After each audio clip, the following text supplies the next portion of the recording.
On the pavement, in Festive Road, a group of children were playing cowboys and Indians.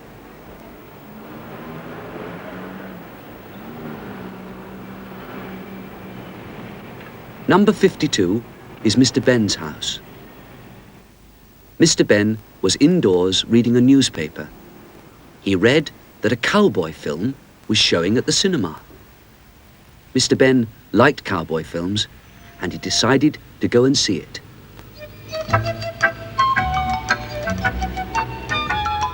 When he reached the cinema, he saw a long queue of people waiting to go in. What a crowd, thought Mr. Ben. I'll never get in to see the film. Never mind. I'll be a cowboy. I'll go to that special costume shop.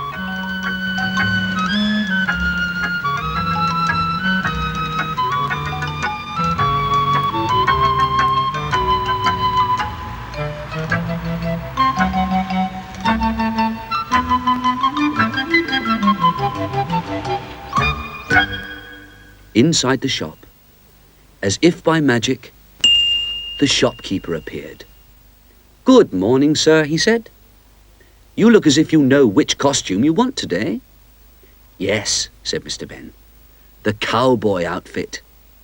"Certainly, sir," said the shopkeeper. Mr. Ben took the outfit into the fitting room. Inside the room, he changed into the outfit.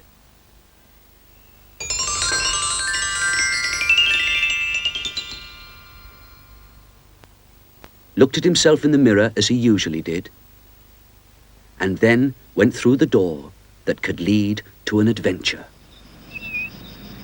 Outside, Mr. Ben found himself in a rocky landscape. From behind a large pile of rocks, he could see little clouds of smoke.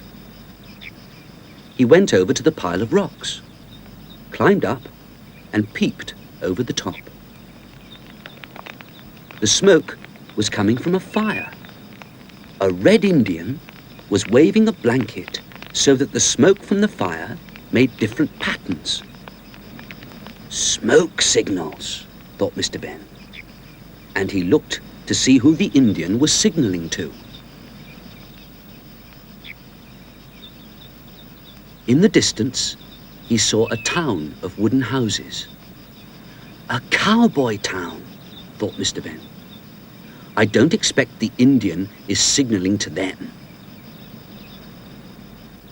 Then he saw some more little clouds of smoke. They came from a group of Indian tents. Wigwams, the Indians called them.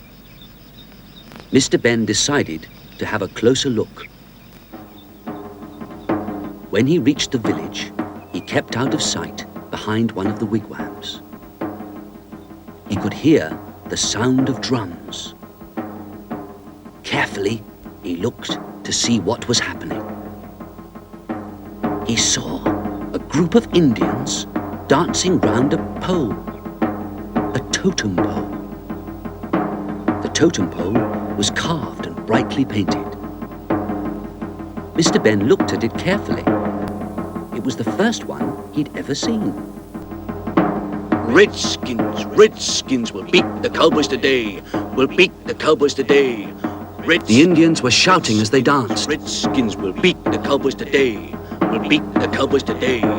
Redskins, Redskins will beat the cowboys today. Redskins, Redskins. A war dance, thought Mr. Ben. I must warn the cowboys in the town. Beat the cowboys today. Redskins, Redskins, Redskins will beat the cowboys today. Nearby were some horses. Mr. Ben took one and rode off.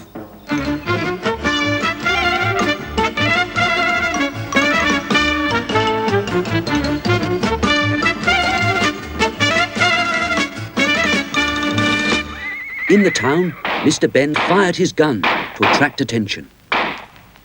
The door of the jail opened and the sheriff looked out. "Look out! The Indians are coming," called Mr. Ben.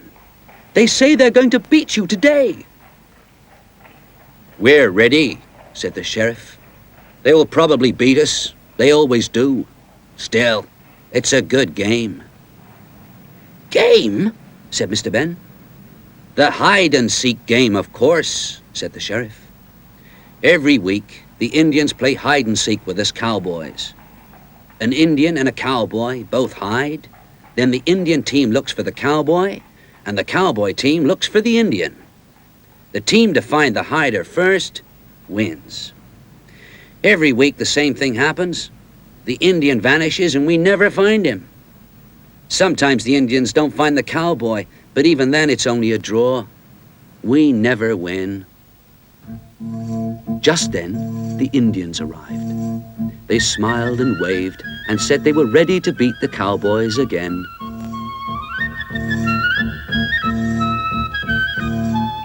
"May I play?" asked Mr. Ben. "Sure," said the sheriff. "You can be the man to run off and hide." The two teams lined up opposite each other. At one end stood the Indian chief and the sheriff. They were the judges. At the other end stood Mr. Ben and the Indian who was going to hide. "Ready," called the sheriff. Both teams knelt down and closed their eyes. "Go," said the chief, and Mr. Ben and the Indian ran off to hide. The sheriff and the chief began counting. 1, 2, 3, 4, 5, 6, 7, 8, 9, 10, 11, 12, 13, 14, 15, 16.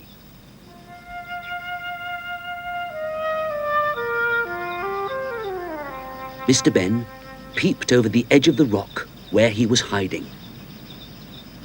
In the sand below, he could see his own footprints.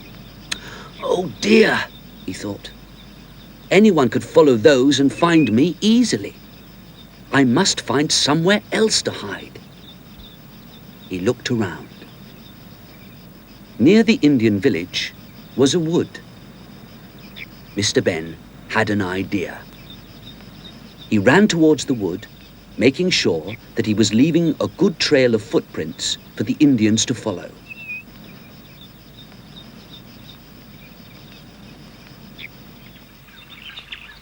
When he reached the wood, he climbed into a tree.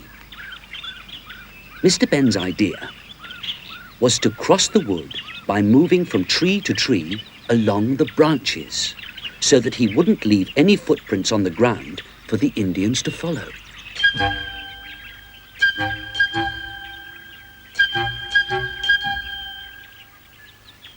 When he reached the other side of the wood, he was very near the wigwams. The next part of the plan was to walk backwards to the wigwams with bare feet. Now it will look as if someone with bare feet has walked from the Indian village to the woods, he thought. The village is the last place they will look for me. Mr. Ben hid in one of the wigwams. Through a slit in the side, he could see the totem pole. It looked even taller than he remembered it. There were the heads, the animals, the fish, the large bird, and the Indian on top. The Indian on top? That wasn't there before. It was an Indian, all right. The Indian who was hiding from the cowboys.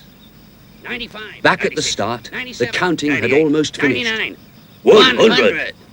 The teams rushed off to find Mr. Ben and the Indian.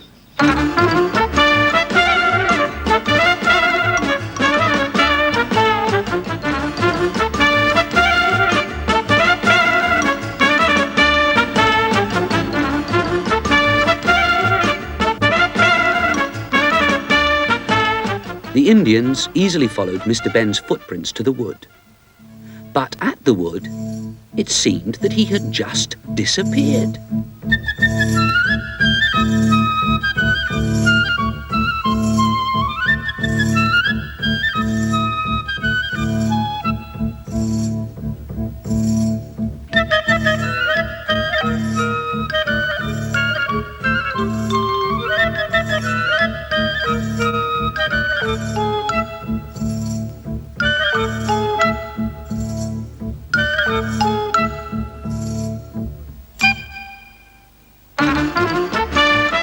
Meanwhile, the cowboys had followed the Indian to the village, but they just couldn't find him anywhere.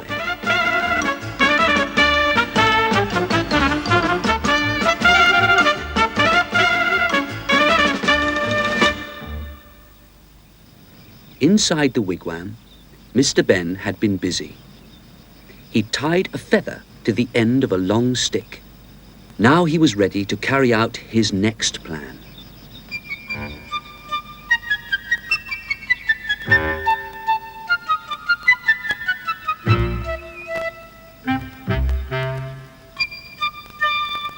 Suddenly, from above the cowboys, came a laugh.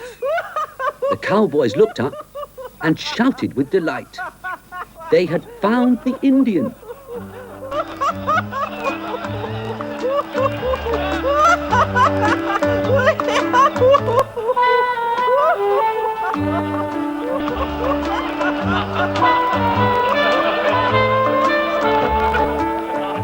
Then they saw the stick with the feather. And Mr. Ben came out of the wigwam. The sheriff said, "You tricked the Indians when you hid, and you found the hiding Indian. You won the game for us. Thanks to you, we won for the first time ever. You deserve a prize." And he gave Mr. Ben his badge. And when Mr. Ben asked the Indians if they would do their dance for him, even they were happy.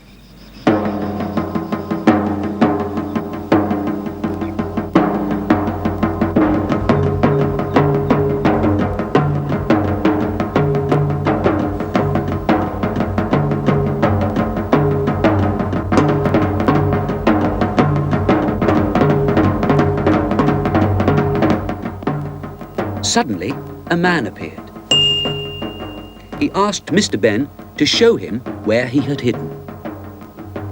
Mr. Ben went back into the wigwam, and as he did so, he found himself back in the fitting room of the shop. Mr. Ben changed back into his own clothes.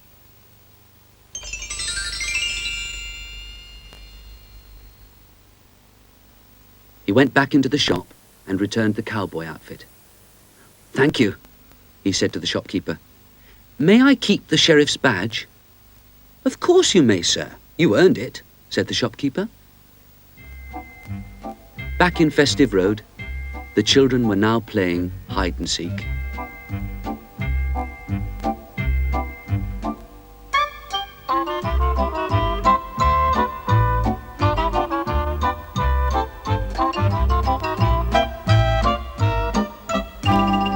At his gate, Mr. Ben looked at the sheriff's badge.